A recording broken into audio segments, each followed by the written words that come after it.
AEW Full Gear is in the books, and we're going to review it next on the Squared Circle Cycle Babble. My name is Michael Valenti. Joining me is Ralph Valenti. Ralph, we'll start with the first match. Going with the steel cage match. I'm a little surprised that this started the show, but it really was a good opening match. Basically what you would think in this David versus Goliath type of setup where the big man dominates early on, and throughout most of the match, Christian Cage tries to get into the cage by stealing the key from the referee on the outside. Doesn't do so. He's able to open the cage, but doesn't get in. The referees from the back drag him out, and he's out of the match completely. Luchasaurus still does a little bit of dominating, but before it's all over, Jungle Boy gets back into it. He just won't stop fighting, won't stop quitting. Eventually knocks Luchasaurus with a kill switch onto the chair, which led to a near fall. Whacks him in the face with a chair shot before landing that elbow drop from the top of the cage, giving a little send off to his father, Luke Perry, before getting the submission win with his snake trap. What are your thoughts on this opening match? I thought it was a great way to open up the show.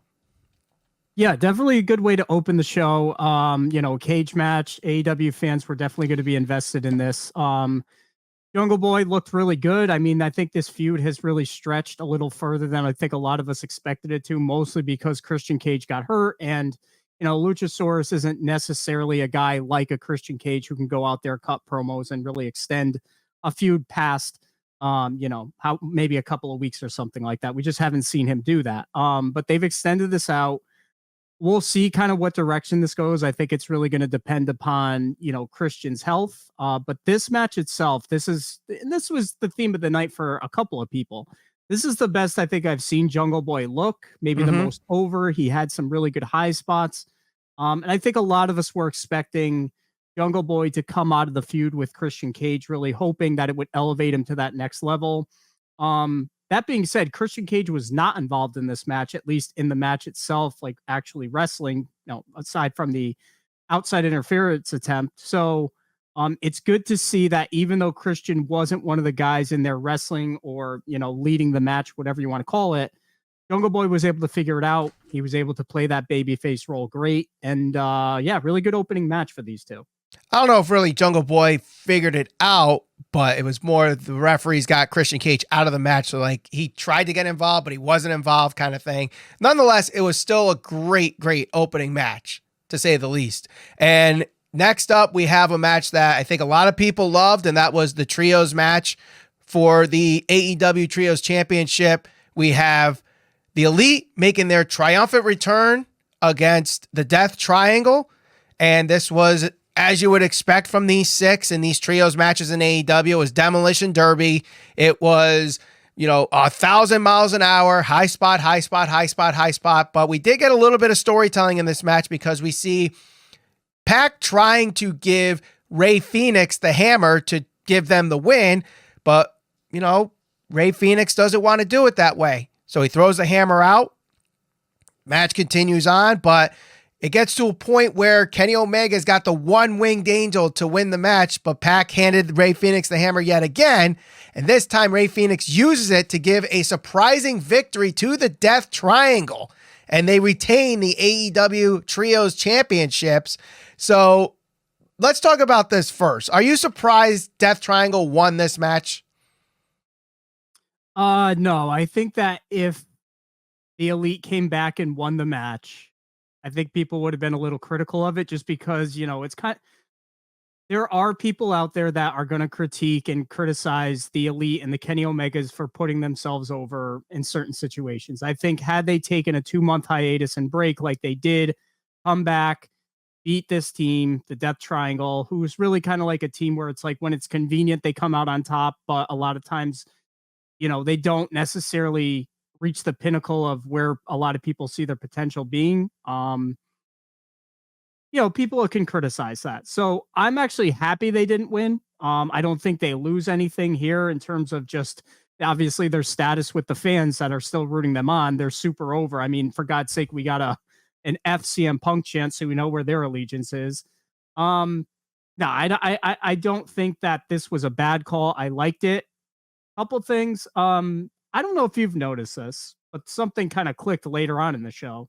What's that? The use of the hammer versus the use of the pliers / scissors or whatever the tool was that Swerve Strickland. Isn't this kind of very similar stories where you have, yes, heel number one trying to convince maybe heel number two to use a weapon of some sort for some sort of nefarious means. So I feel like those stories are very similar. That's okay, I guess. I don't know how the ref didn't see Ray Phoenix use the hammer because it literally happened right in front of him, unless he was staring at Kenny Omega. It's Rick Knox. It's Rick Knox. Even if there was a use of the hammer and he saw it, do you really think he's going to enforce it? Half the match had all 6 guys in the ring doing spot. Or if not all 6, at least more than the legal man being in the ring at all times. I mean, he's not exactly the man who's going to enforce rules, which is a great reason why the Young Bucks use him as their personal referee. And I do want to bring up the chants, Ralph, the FCM Punk chants, because we get finally the Elite are back in AEW, but over the weekend, CM Punk also mentioned, something about what happened with All Out. He was doing commentary with his MMA gig that he has, and they were jokingly saying that they're going to start their own wrestling promotion and CM Punk's going to lead it. And he's basically jokingly saying, no, don't do that. I'm a problem in the locker room. And if you see the clip on social media or wherever, you could see like CM Punk is joking about this. So did you see the clip, by the way, before I ask you the question? Yeah, I saw them. Okay. Yeah. Do you think that this was CM Punk basically saying anything you've heard from the reports is plain BS? Or is it, yeah, it happened. I don't care anymore. I'm done with them. Let them think I'm some locker room cancer or whatever. I'm going to do my thing. AEW move on without me.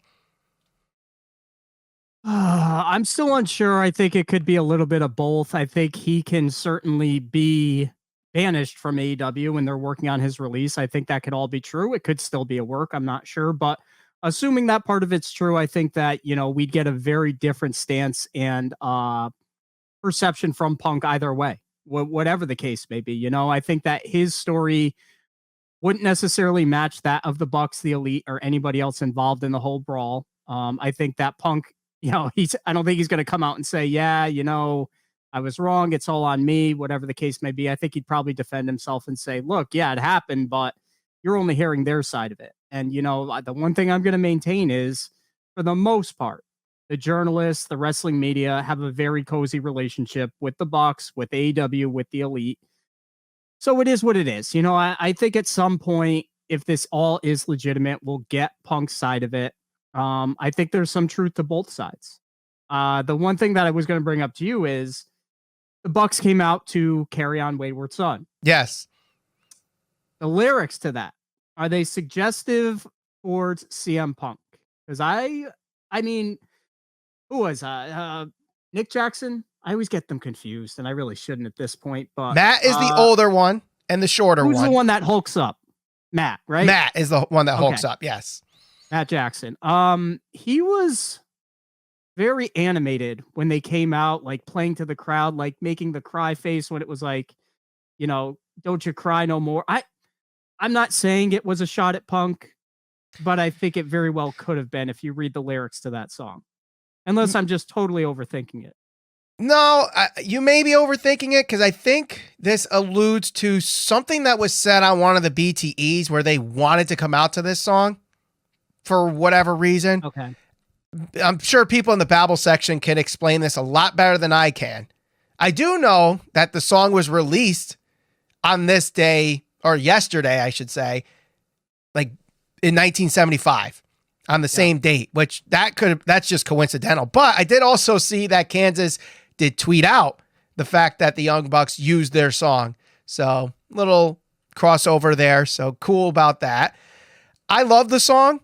I didn't see it as a CM Punk jab at all, because they mentioned it on being the Elite. And again, people in the Babel section can probably tell that story a lot better than I can as to why they use that song. And I will say this. We have seen a bunch of wrestlers in AEW use well-known mainstream songs. I think while most of them fit, unless I have the full context, I don't understand why the Young Bucks use this song. Why did the Elite use Carry On Wayward Son, other than the fact that it's a cool song and I want to come out to it? That's the same thing as like doing a high spot just for the sake of getting the crowd to react to it. The entrance music works with the character. The entrance music is just as important to the character as anything else that they do. And when you just throw a random song out there, yeah, it gets a pop because, oh my God, it's Carry On Wayward Son by Kansas. But what is it for? And I think the same thing with Orange Cassidy when they switched his song to Jane. Jane's a great song, but it does not fit his character whatsoever. And I understand it's the song from the movie that, helped inspire Orange Cassidy to create this character, but still, it makes no sense. The other song by the Pixies fit him so much better. And I think actually because they switched that song, his momentum kind of died down a little bit, even with the All-Atlantic Championship, which he's starting to pick back up as he's shown on TV more and whatever, but that's just me. I'm sure people will disagree with me on that one, but that's all I got to say about that. Yeah, I don't know. As far as this match was concerned, I will say this, whether it was because of the extra time off, and I think even before this, Kenny had that weird kind of gear on where he had like a vest. Yes. This is the best shape I think I've seen Kenny Omega look in since AEW came to fruition. He looked a lot leaner. Good. He looked more like himself prior to the injuries and stuff like that. He looked healthy, which is what you want. Hopefully Pac didn't break his nose. I thought that, and you know what? I've been critical of these trios matches. I actually like this match. I thought it was very good.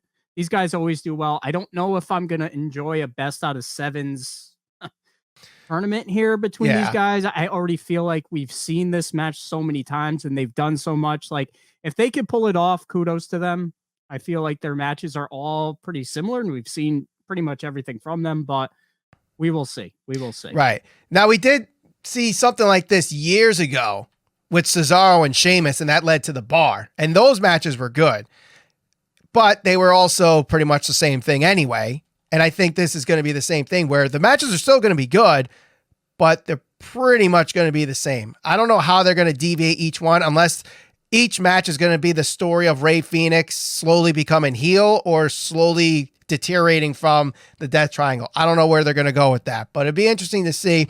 I do have to ask one other question before we move on, Ralph. Did you see on social media that Kenny Omega challenged Will Ospreay for the IWGP United States Championship at Wrestle Kingdom 17?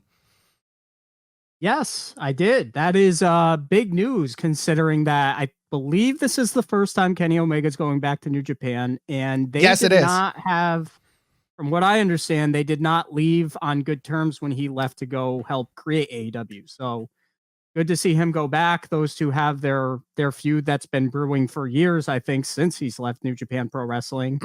I'd love to see that. I'd also love to see Kenny Omega revisit something down the line with Jay White too. So I like it. Right. And it's not the only time we'll see AEW and New Japan Pro Wrestling working together in the near future. We'll talk about that a little bit later, but let's head to the next match for the AEW TBS Championship. Jade Cargill extends her streak to 42-0 against Nyla Rose. I actually thought this match was pretty good. I think obviously Jade Cargill has dominated most of the women's division and her opponents that she's had in her 42-0 streak, but obviously she can't really do that with Nyla Rose, and it showed in this match. I think there were times where Nyla Rose dominated in this match. I think there were times where Jade was able to show her athleticism and, more importantly, her selling, on the defensive side. I think she did a very good job at that. Was it the cleanest match in the world? No, absolutely not. I think there were some little bit of wonkiness and a little bit of lack of chemistry between the two, but nonetheless, this could be one of Jade Cargill's best matches since she's been in AEW. Not her best one. I think there's definitely better ones, but definitely a great improvement to what we've seen from her in the last few weeks. And I think she just did a really good job offensively, her striking, her selling, and obviously winning this match, I think was a great win for her against Nyla Rose, a former women's champion.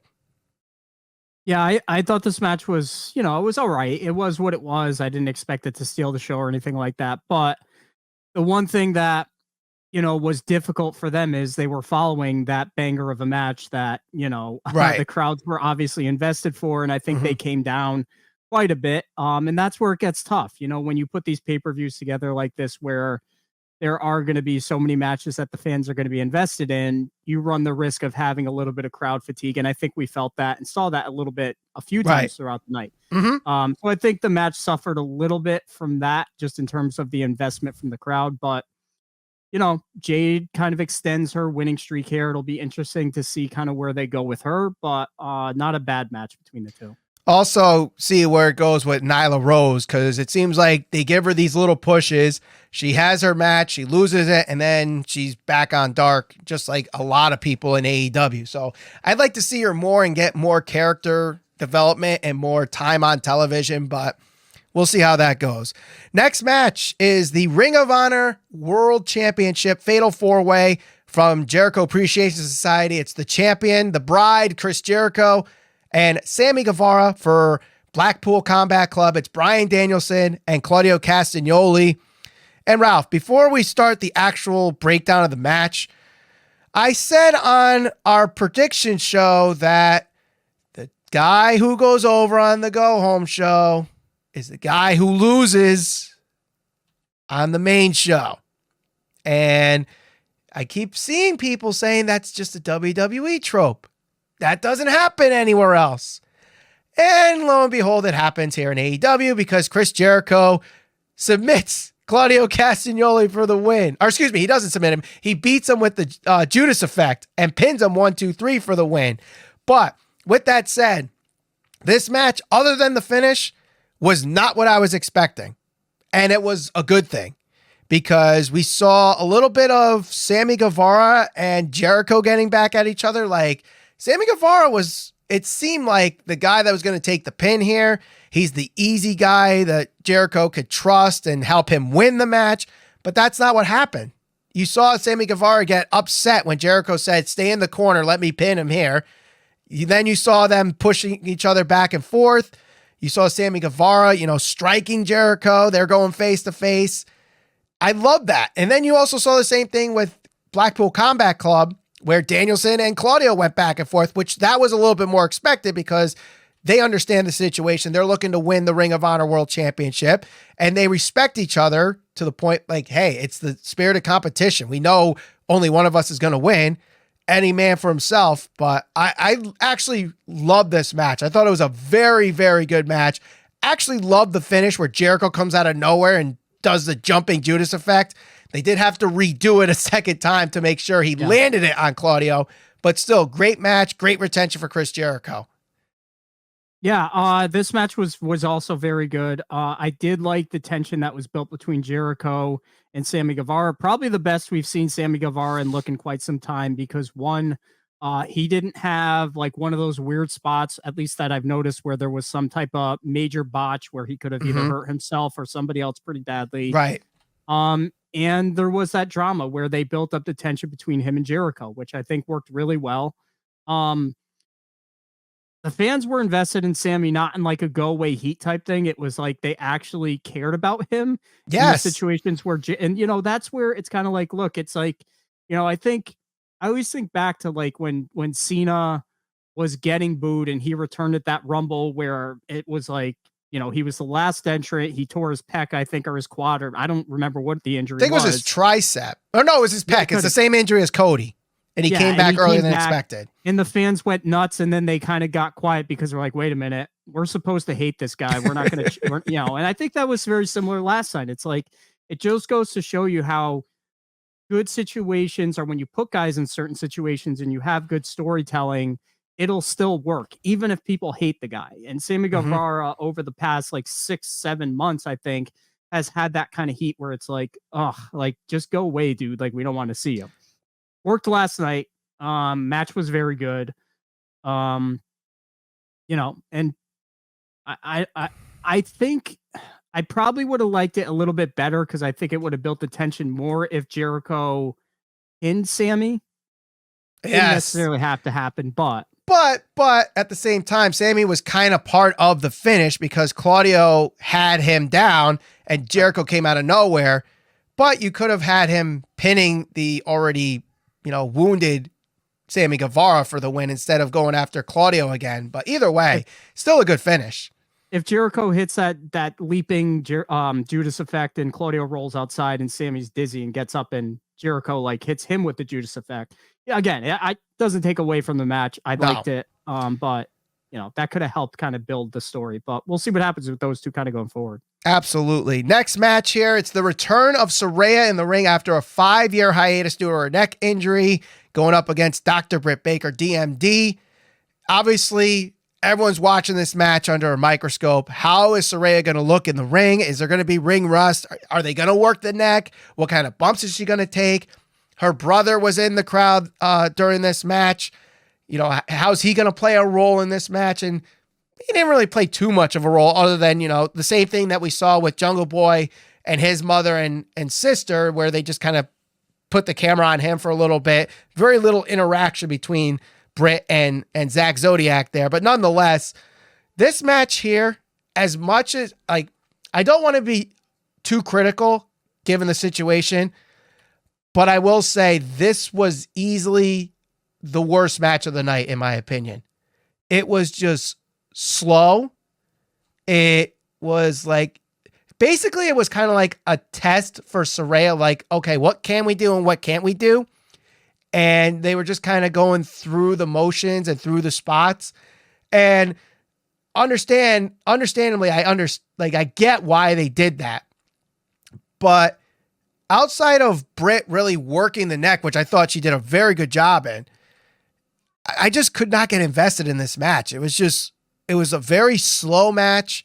The finish felt kind of abrupt and the match just kind of ended quickly, in my opinion.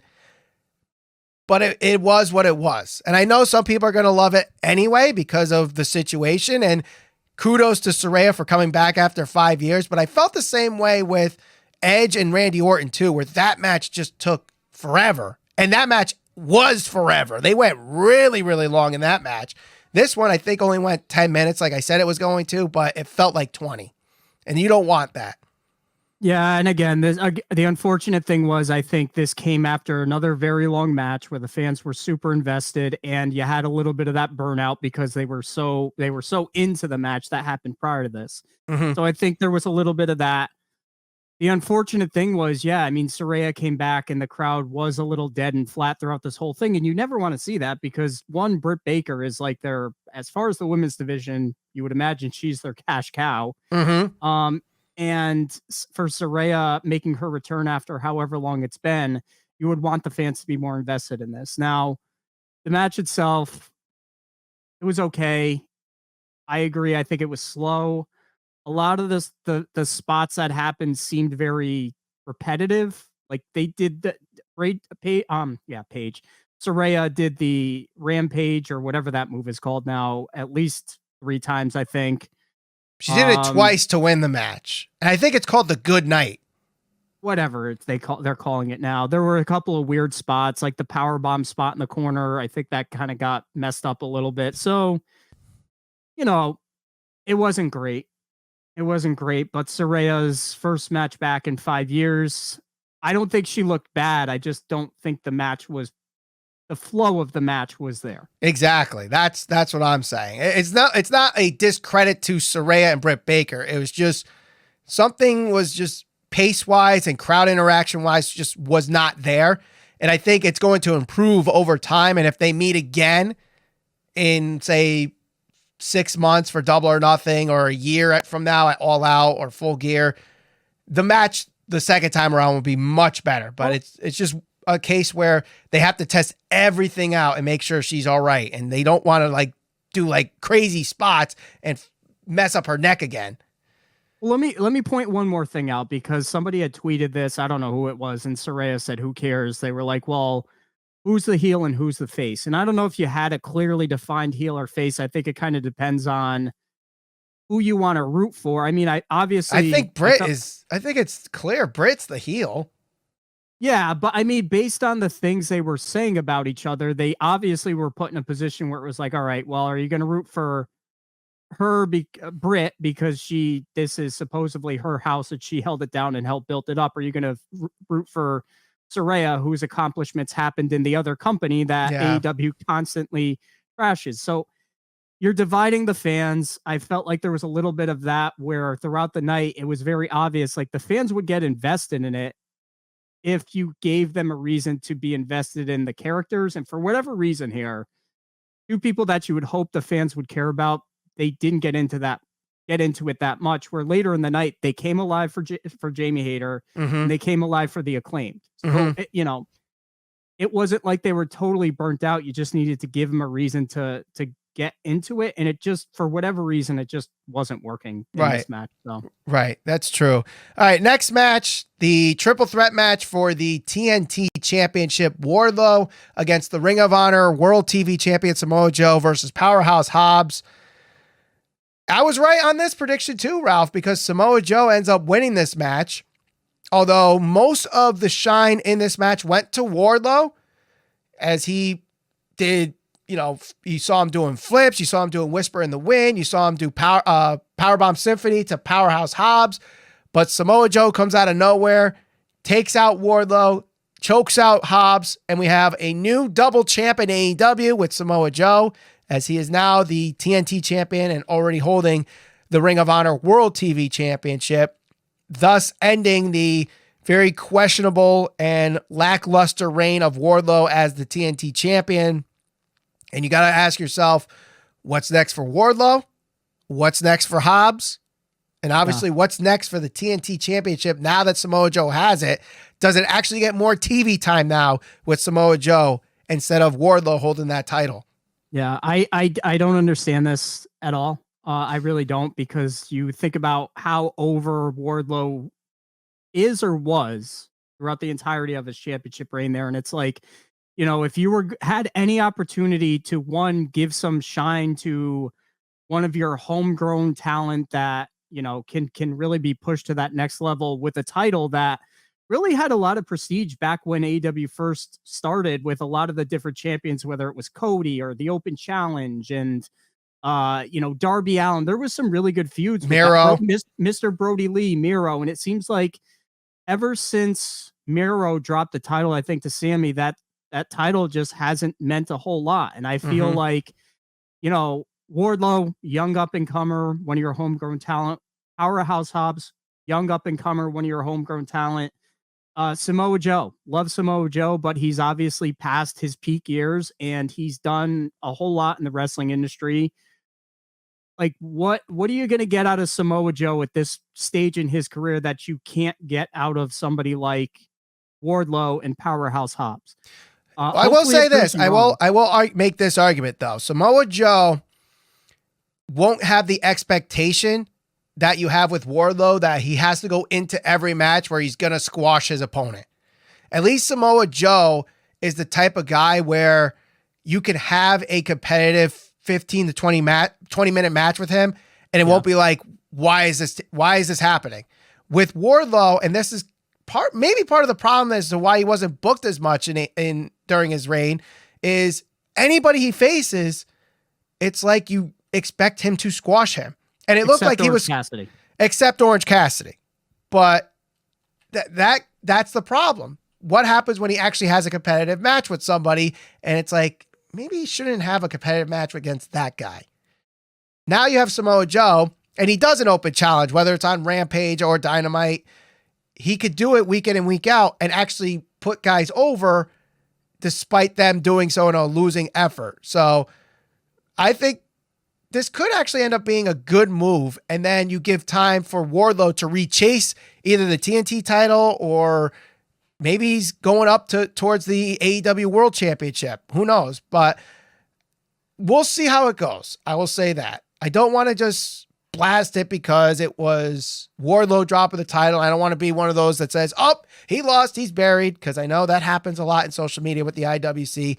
Ain't happening with me. I'll let the story play out. And it looked like there's something going on, because after the match, you saw that little, it seemed like obvious show of respect between Hobbs and Wardlow, where they kind of looked at each other, was like, yeah, Hobbs is like, I get it. I lost the title for you. Wardlow's like, dude, you lost the title for me. So I think this is not the end for Wardlow. It's not the end for the TNT Championship.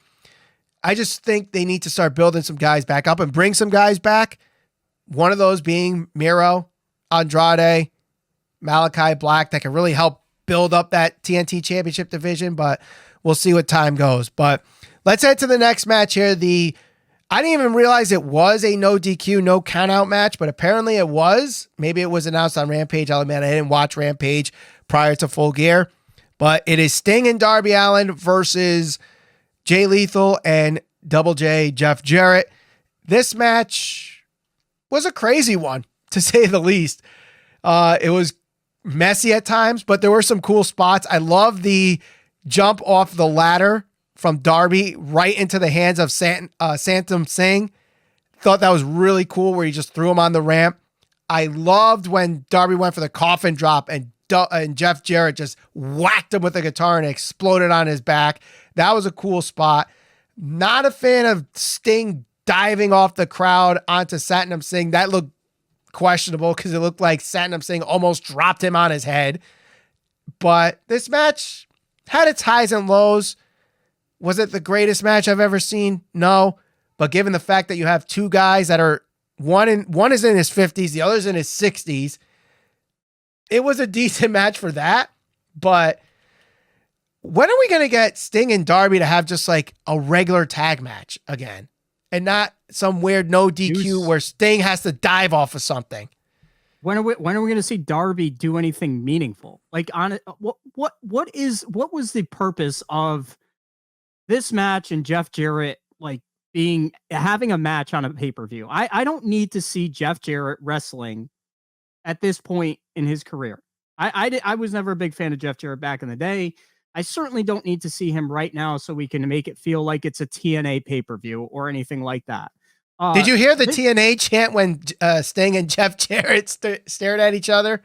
Yeah, guys, please, come on.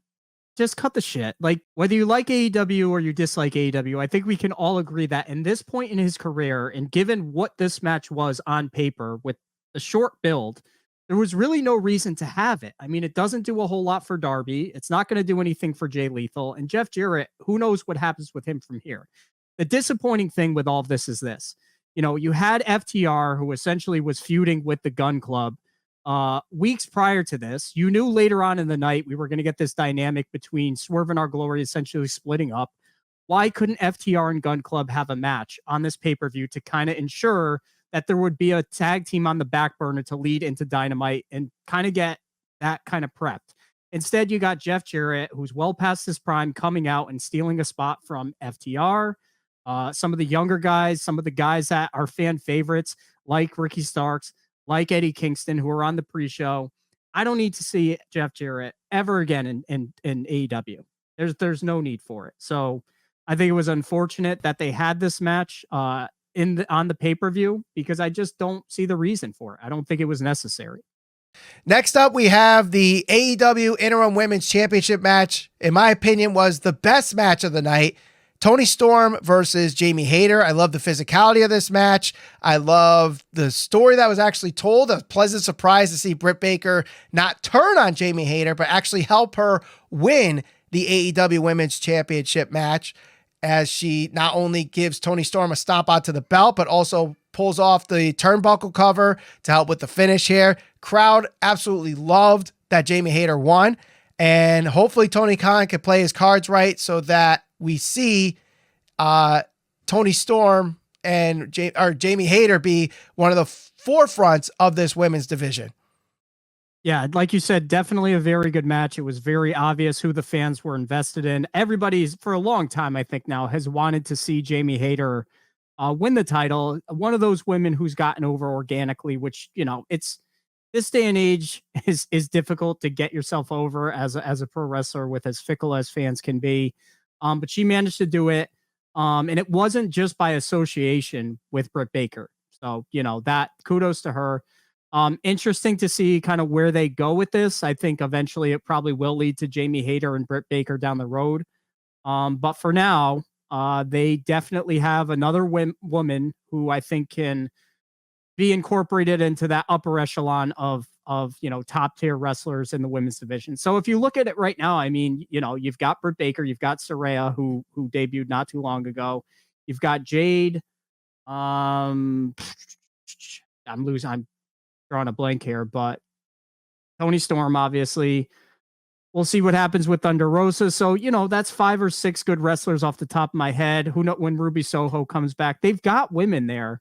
It's just a matter of booking it right and making sure you have interesting storylines because, as an example here, fans will get invested in these matches. You just can't have it be where like, okay, we're going to have one women's match. We're going to randomly throw them together because, well, they're both 2 names. Give us a reason to care. And I think right here, the dynamic between Britt and Jamie and the backstory with Toni Storm and Jamie Hayter was enough to get the fans at least invested, and the pop was huge. So really cool moment and great to see Jamie Hayter win the title. Right. And also add to that women's division, you also have Hikaru Shida and Riho and Nyla Rose. So there's definitely a division there, but again, it comes down to characters, storylines, and get people invested in them and not just have that random match at 9:30 every Wednesday night, because that's why people check out. It's not because of the wrestlers involved. It's because everyone knows, hey, it's 9:30. It's that random women's match with no story behind it. But absolutely. Yep. Next match here, the tag team championship, the Acclaimed versus Swerve in Our Glory. And kind of like what we saw earlier in the night with Rey Fenix and Pac with the hammer, we see a similar story here with the Pliers and Swerve Strickland and Keith Lee. This time, Keith Lee saying, no, I'm definitely not doing this. Not happening. Walks out of the match before eventually the Acclaimed double teams, going back and forth, tagging in, tagging out, and giving the victory to them as they pin Swerve Strickland, thus ending Swerve in Our Glory, it looks like, and a retention for the Acclaimed. Crowd went nuts for it. I love that early on in the match, they worked on Anthony Bowen's shoulder. I love the fact that Excalibur made it a point to say that Billy Gunn was not going to be at ringside with the Acclaim because he didn't want his emotions to get involved with the match, although eventually he did come out later on in the match, but didn't really have too much involvement with what happened in said match. But good match. I still think the first of their 3 were the best, and this match was still a pretty good match nonetheless. They have great chemistry together and can have great match after great match after great match every time. Now it's time to see what the Acclaim could do with a different tag team against the rest of this tag team division. Maybe we could finally see FTR into this storyline. What do you think, Ralph? Well, that's exactly why I brought up my point earlier where I felt like FTR versus the Gun Club would have been a good match to make on this pay-per-view because it was obvious you were going to split up a tag team. Swerve in Your Glory, the former tag team champions, are no longer a tag team, it would appear. So you take them out of the equation, FTR is never going to lose face, like with the fans. They're always going to be over. People are always going to consider them a great tag team. But you got to make sure you're keeping people fresh. You're keeping people in front of the TV. Because so it's like kind of like, well, who are they going to wrestle now? Like the Gates of Agony? Like, no, they got to win credible matches. And the Acclaimed now, to me, is at the point where they're proving that it wasn't a fluke. Like they were kind of like, I guess, like comedic relief a little bit before they won these titles. And now there's an expectation like, no, they're got a good gimmick and fans are into them because they're having good matches too. So they're going to have to continue to win and put on these credible matches and beat some credible tag teams. So I think they could have afforded to have FTR versus the Gun Club on the card. This match itself was very good. I do agree. I think the first of their 3 was the best. I do like the storytelling where obviously Swerve Strickland, it's Swerve and Pac should be a tag team because they are of the same mindset, like cheat to win, do whatever you can to win. And Keith Lee obviously has a conscience. and he was like, I'm not doing this. The ending to that match was all but, foregone at that point when we saw Keith Lee walk out. But the fans were super into that. And I think that's going to do a lot for Keith Lee kind of going forward. So great stuff from the Acclaimed. I liked the dynamic between Keith Lee and Swerve because, it kind of sets Swerve apart from Keith Lee. And we'll see what happens. But I thought this was a very good match. Yeah, I agree. I definitely, as the semi-main event, that definitely speaks volumes too about where Tony Khan believes the Acclaimed are, and rightfully so. I mean, they're great merch movers. They have good matches, well popular, well received by the fans, and they really should, face more of the credible tag teams. Let's see the Acclaim versus the Young Bucks. Let's see the Acclaim versus FTR. If you're going to do this storyline with FTR and the Gun Club again, or actually this is the other thing. Why wasn't FTR versus the Gun Club on this pay-per-view? Why? It should have been. I agree. 100%. Nonetheless, unless somebody's hurt or there's some type of scheduling thing we don't know about, but I don't know. Instead, we get Sting and Jeff Jarrett on the card, and not Ricky Starks on the main show. Eddie Kingston's not on the main show, regardless. But let's head to the main event, Ralph, for the AEW World Championship. MJF against the champion Jon Moxley. And how are they going to tell this story? Was MJF gonna go full on babyface and win this thing clean? Was he gonna earn it? Did he deserve it? Is he gonna get the firm involved? Is William Regal gonna get involved? And lo and behold, we find out, yes, it was William Regal that gets involved. So the match, pretty much, Moxley's working on MJF's knee, which he hurt while doing a pile driver onto the apron, or the tombstone pile driver onto the apron, I should say. And throughout the match, that's basically what Moxley was doing. And Moxley doing a fantastic job working this match as a heel, because like CM Punk, the fans, for some reason, were not letting Moxley be a babyface in this match. They booed him just as much as they chanted that FCM Punk chant, I think. If not more. I think the part of the reason why MJF was getting cheered so much is because they were so close to Long Island. True. New Jersey isn't that far, but I think people just kind of realize that MJF, and he's obviously a guy that has tons of talent, and I think it's like, okay, this guy has arrived. We want him to win the title. The interesting thing was, it's pretty clear they're going to keep him as a heel. It's pretty clear, especially from the media scrum, that he has no intention of even playing to the crowd. He called them all marks and said, y'all bought into it. Yep. And that's interesting because it's clear the fans want to see him win. So it's kind of like, back in the day, Austin was a heel until he couldn't be anymore because the fans were so behind him, and he never truly turned face. It was just like he was there and doing these badass things. And I feel like they could do that very much with MJF. So I think they're kind of in a weird spot here. Mox has been one of the guys that has kind of held that fort down. He's been a fan favorite. I don't think we've ever seen Mox booed.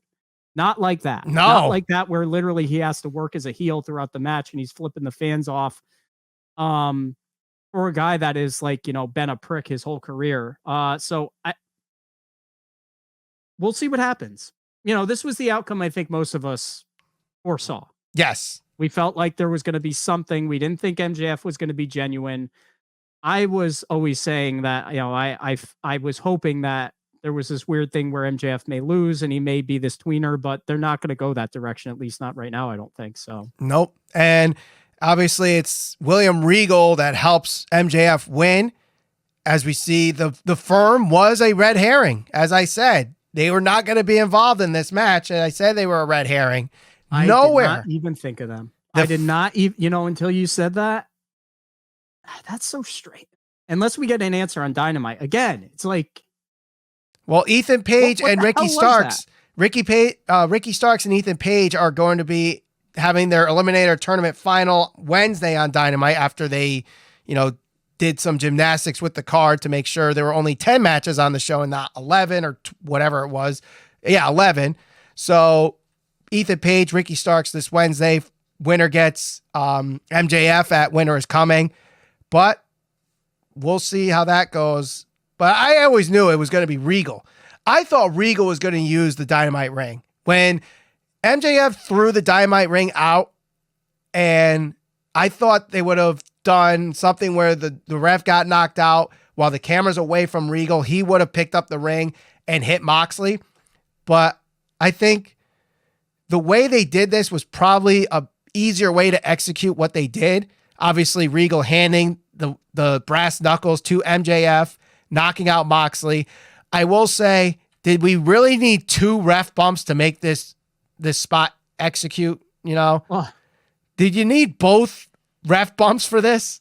The thing that was weird to me was, not aside from the 2 ref bumps, Regal comes out while the ref is down and prevents MJF from using the Dynamite Diamond Ring to essentially win the match. Right. Only for the ref to get knocked back down and give him the brass knucks, essentially putting him in the same situation to win the match. Like, why wouldn't Regal just distract the ref to encourage him to use the Dynamite Ring when it was the same thing? It's just brass knucks, or, it's just, I don't understand the logic in that. I think that was more of like a storytelling spot where you want people to believe Regal wants MJF to do this right, only to find out later Regal's like in it all along and swerve the fans. I'm not that upset about that move. I actually like that part. I just think they didn't need both refs to get knocked down. They didn't need Bryce to get knocked down and Paul Turner to get knocked down. That's where it was like, all right, this is looking like a WWE type of finish here. Where like they did the same thing with Jericho, I think, when he won against Stone Cold Steve Austin the night he beat The Rock and Stone Cold the same night, where they had like, I think 3 ref bumps or something like that. It felt similar to that. And that's probably the only negative thing I would say about this match. I thought it was a good match. Didn't need 2 ref bumps. And I thought the story told was very, very good. I think you really were sympathizing with MJF throughout the match, which is kind of what they wanted you to believe, that he wanted to win this on his own. Then it's like, oh crap, he's going to use the Dynamite ring. Then Regal comes out and it's like, man, don't do this. Win it on your own. So he throws it out. All right, I'm going to do it on my own. Then Moxley hits him with the chokeholds, nowhere to go. But then he bumps the ref and Moxley thinks he's won. But William Regal says, no, that didn't happen. Look, the ref didn't see it. So while Moxley's trying to get the ref up, boop, there's the brass knucks. There's the win. Yep. Thought it was great storytelling. It's that but therefore thing where each of the plot points in this match had a either but or therefore in between the plot points, which makes it better storytelling than just saying, and then this happened, and then this happened, and then this happened, and then this happened. We've gone over that tons of times, but other than the 2 ref bumps, nothing wrong with it. You and I are going to have to agree to disagree on that. Because to me, in my mind, it's like somebody comes out, convinces you not to stab somebody, and then it's like, oh, here's a gun so you can kill him anyway. Doesn't make sense. But okay. Match itself, very good. Like I said, MJF, super over. Going to be interesting to see a couple of things. One, how do the fans react to him in Chicago? Is he going to get cheered? Is he going to get booed? I think they're going to cheer him. I really do think they're going to cheer him. I think he's going to get a pop. I think they're in a weird spot with him. And we'll see. We'll see what Tony Khan does going forward. Like, because if he truly is the booker that everybody claims he is, he's going to have to figure this out, because it's obvious fans want to cheer him and they see his talent. If they're booing the guy that's always been cheered in Jon Moxley and cheering a guy like MJF, you might have a bit of an issue on your hand, especially when you're essentially pushing him in this spot where he's got to be this heel. And he's great at it, but do the fans want to see him as a heel? I don't know if they do. The other thing too to consider, it's in Chicago. Dynamite's in Chicago this week. So how are the fans going to react to MJF and the Elite? because you have, FU Mox, or, they're booing Jon Moxley. They have FU CM Punk. MJF, to a point, was CM Punk's biggest rival. So do they cheer him now? Or does CM Punk come back after his, MMA commentary thing was more of a, guys, what you hear is absolute BS. I'm coming back and this is my first day back. Let me ask you something here, and we don't have to go too deep into it, but it's just a thought I had. Because with this whole CM Punk thing, do you think the way it was handled, because obviously a lot of this got out anyway, but at the same time, do you feel like the lengths that Tony Khan went to kind of keep it private, if you will, his not going out there, not talking about it, pulling people off TV, stripping people of titles, more or less kind of drawing more attention to the investigation, all of these things to make it like this big, huge thing where guys said some things and they got in a fight and people got left off TV, and there was this whole thing about the Elite coming back. Do you feel like the lengths they went to kind of put them in a worse off situation, at least from the CM Punk standpoint? Because if you think about this, look at last night, like fans chanting FCM Punk, FCM Punk. I feel like you're going to get at least a percentage of the fans who now have a disconnect. If you wanted to watch AEW because of CM Punk and he's not there, assuming if it is a work too, and he does come back, like you may get some people who just don't want to see him now, or you have people who aren't going to watch AEW because he's been let go, rather than, okay, this happened, let's get it figured out. But, I feel like the spectacle of all of it with the investigation and everything didn't make a good situation for AEW in the long term.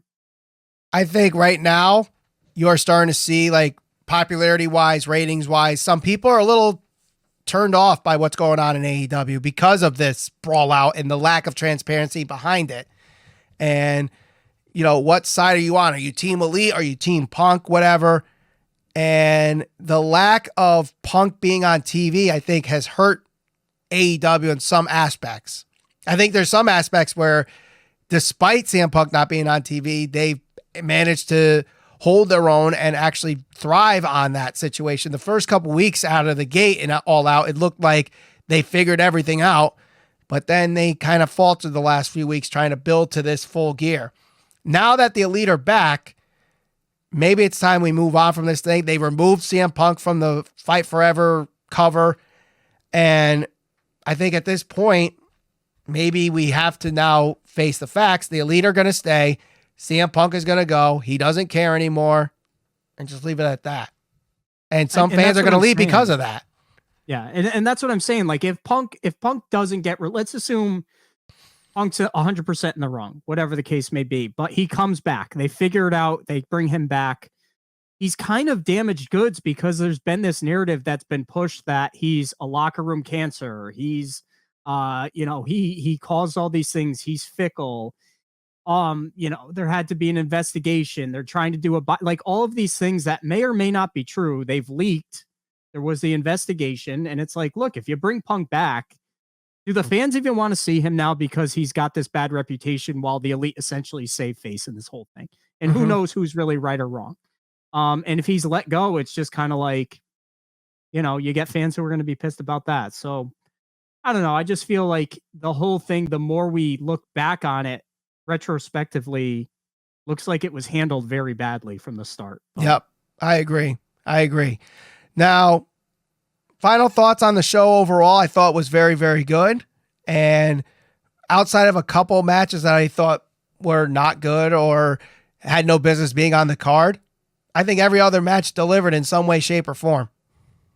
Yeah, this was their best pay-per-view, I think, in some time. Not really any. It was good to see a pay-per-view where there wasn't that drama kind of following it, and it was like, look, we can just be happy that we got the moments we got with Jamie Hayter winning, with MJF winning, the post-scrum stuff where it actually plays into his character that's going to carry over into Dynamite, I would think. Makes you want to watch Dynamite to see kind of the whole backstory with MJF and William Regal. So I thought it was a very, very good pay-per-view overall. Yeah, I agree. So for anybody who wants to say, I hate on AEW just to hate on AEW, not so much the case this week. No, the only thing I think you would probably not really like and grill on is the fact that Jeff Jarrett and Sting are on the card when other guys aren't. I didn't say Sting. I said Jeff Jarrett. Jeff Jarrett, which I don't know why. Like, what's wrong with Jeff Jarrett that Sting is? Well, Sting could come out and stand in the corner. I just don't. Yeah, well, I don't need to go through it again. I already ranted on it. So, all right. Let us know what you guys thought of AEW Full Gear in the comments below, and of course, don't forget to share this all over social media. We're on Facebook, Instagram, and Twitter, SCPB Podcast. Subscribe, hit that bell for notifications. We'll see you on the next episode of the Squared Circle Psycho Babble.